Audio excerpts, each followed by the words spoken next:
Hello friends, welcome to our channel crypto with Vishal. आज के video में गाइस बहुत सारे इंपॉर्टेंट अपडेट्स के बारे में बात करने वाले हैं। नया वीक स्टार्ट हुआ है और मेरा मानना है कि जो वीक है ना, ये पंप डंप वीक है। क्यों मैं ये चीज़ बोल रहा हूँ, किस डेट को पंप डंप हो सकता है, इस बारे में बात करेंगे। कुछ ऐसे अपडेट्स हैं गाइस जिनके बारे में डिस्कस करने वाले हैं, जो पहले भी हमने बात करी थी, पर अब काफ़ी सारी इंफॉर्मेशन और ज़्यादा हमें उन चीज़ों के बारे में देखने को मिल रही है। और कुछ ऐसी चीज़ें जो अगर हुई बिटकॉइन और क्रिप्टो के प्राइस में, फिर से हमें एक इम्पैक्ट होता हुआ उन सब चीज़ों की वजह से देखने को मिल सकता है। तो कई चीज़ें हैं जिसके बारे में आज के वीडियो में हम लोग डिस्कस करने वाले हैं और एंड में चलेंगे एक बार बिटकॉइन के चार्ट की तरफ। सबसे पहले यूएस की हम लोग बात कर लेते हैं। ये वीक में कुछ इंपॉर्टेंट अर्निंग रिपोर्ट्स है जो आने वाली हैं, जिसमें से जेपी मॉर्गन की है, सिटी ग्रुप के बारे में है, यहाँ पे लोटस के बारे में है, डेल्टा एयरलाइंस के बारे में है, पीएनसी बैंक्स के बारे में है।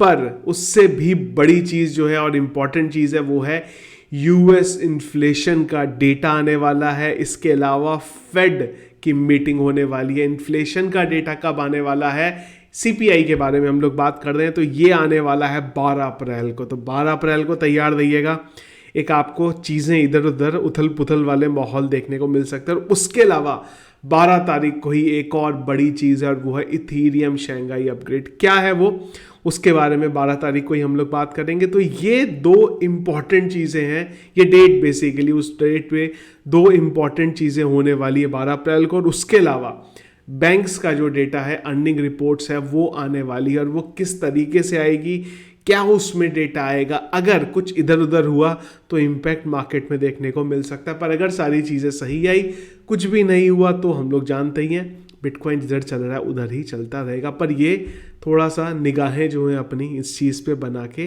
रखिएगा। इसके अलावा गाइज एक अपडेट है ये, और ये अपडेट जो मैं आपको भी दिखा रहा हूँ, बहुत इंटरेस्टिंग चीज़ है ये।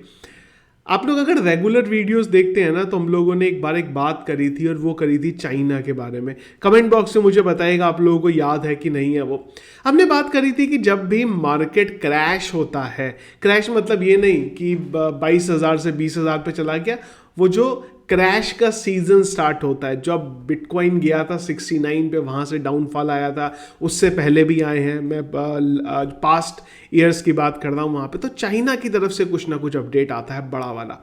माइनिंग को लेके चाइना ने अपडेट दिया था कि माइनिंग बंद करेंगे और चीज़ें बंद करिए, और उसका इम्पैक्ट बिटकॉइन के प्राइस में देखने को मिला, क्रिप्टो के प्राइस में देखने को मिला। सारा कुछ वहाँ से क्रैश हुआ।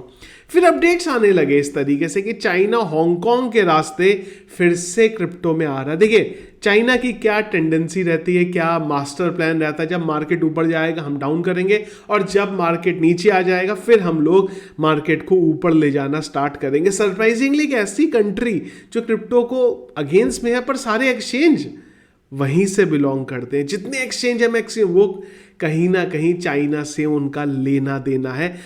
तो हमने बात करी थी इसी चीज़ के बारे में कि चाइना शायद हांगकांग के रास्ते आना चाह रहा है। क्या हांगकांग की तरफ से सडनली पॉजिटिव अपडेट आने लगे, कुछ लिंक्स चाइना की तरफ से भी आने लगे, और अब उसमें एक बड़ा अपडेट देखने को मिला। तो ये पुरानी रिपोर्ट्स है जो मैं आपको बता रहा हूँ। ये अपडेट है 21 फरवरी, 21 फरवरी, ये इसी महीने की बात कर रहा हूँ। तो बात ये हुई थी कि Hong Kong getting soft banking from Beijing, एक ये अपडेट आया था। इसके बाद थोड़ा सा आगे चलेंगे हम लोग, 20 मार्च का एक अपडेट था, और वो था कि चाइनीज कंपनीज जो हैं वो क्रिप्टो अपॉर्चुनिटीज ढूंढ रही हैं हांगकांग के अंदर।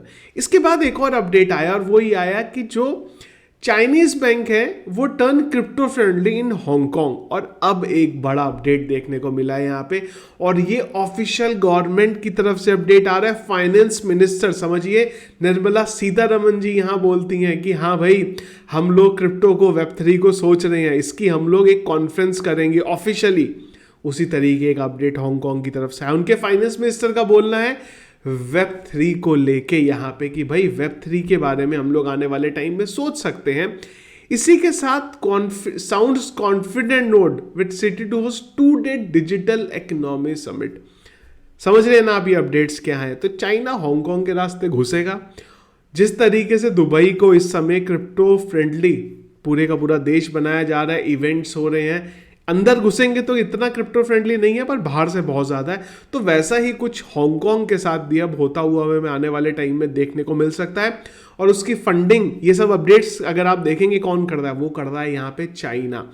एक और बड़ी चीज़ यहाँ पे, और वो है सबसे बड़ी चीज़, वो है यहाँ पे जो अभी चाइना और ताइवान का आपस में जो फट चल रहा है, लड़ाई झगड़े इनके यहाँ पे चल रहे हैं।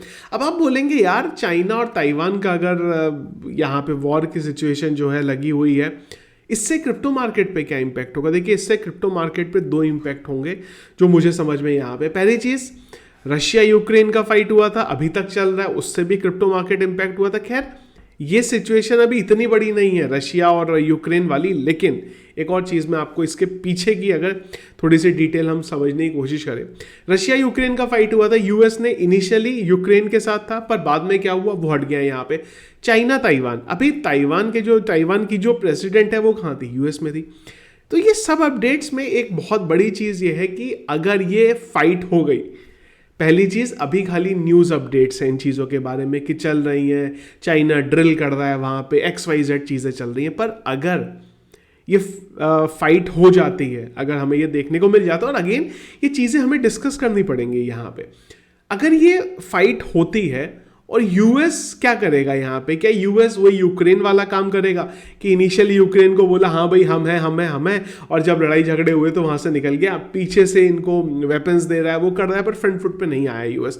उसने बोला कि भाई हम हांगकांग के हम रशिया यूक्रेन के केस में यूक्रेन के साथ हैं, पर यूएस ने कोई एक्टिविटी नहीं करी, वो रशिया के अगेंस्ट करना भी नहीं चाहेगा। लेकिन यहाँ पे चीज़ें अलग हैं।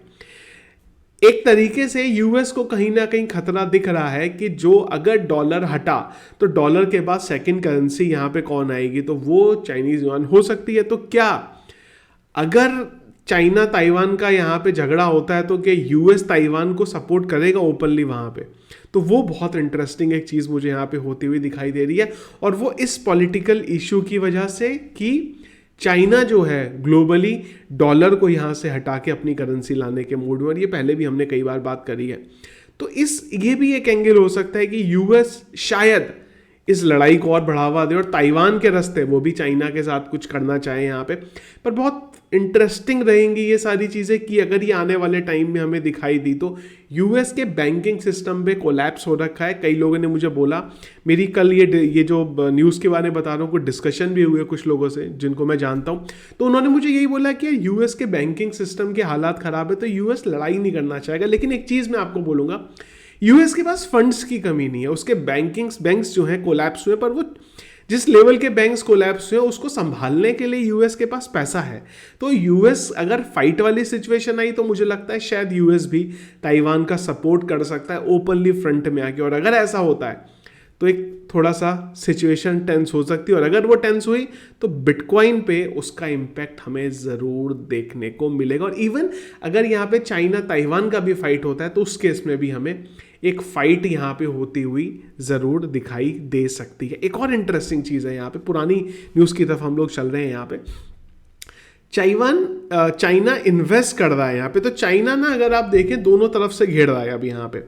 क्रिप्टो को वो लेके आ रहा है हांगकांग के रास्ते, और अपना जो करेंसी है उससे वो डॉलर को रिप्लेस करना चाह रहा है। तो कुल मिला के ग्लोबल लेवल पे जो कंट्रोल है वो चाइना अपने हाथ में जा रहा है। खुद की करेंसी आ गई, और क्रिप्टो पे ऑलरेडी एक्सचेंजेस एक तरीके से कहीं ना कहीं हैं तो उन्हीं के। अगर आप देखेंगे जितने एक्सचेंजेस आज की डेट में बड़े बड़े, उनका कहीं ना कहीं से लिंक चाइना से ज़रूर है, चाहे फाउंडर का लिंक हो, चाहे वो बने चाइना में हो, उसके बाद दूसरी कंट्री में मूव करें, तो लिंक्स हैं। तो शायद चाइना चारों तरफ से घिरना चाह रहा है, अपना खुद की करेंसी भी आ जाएगी, और बिटकॉइन तो उसका भाई एक्सचेंजेस उसके हो जाएंगे, तो क्रिप्टो की तरफ भी उसी का कब्जा जो हो जाएगा। ऐसा मुझे फिलहाल इन अपडेट्स से है जो यहाँ पे देखने को मिल रहा है।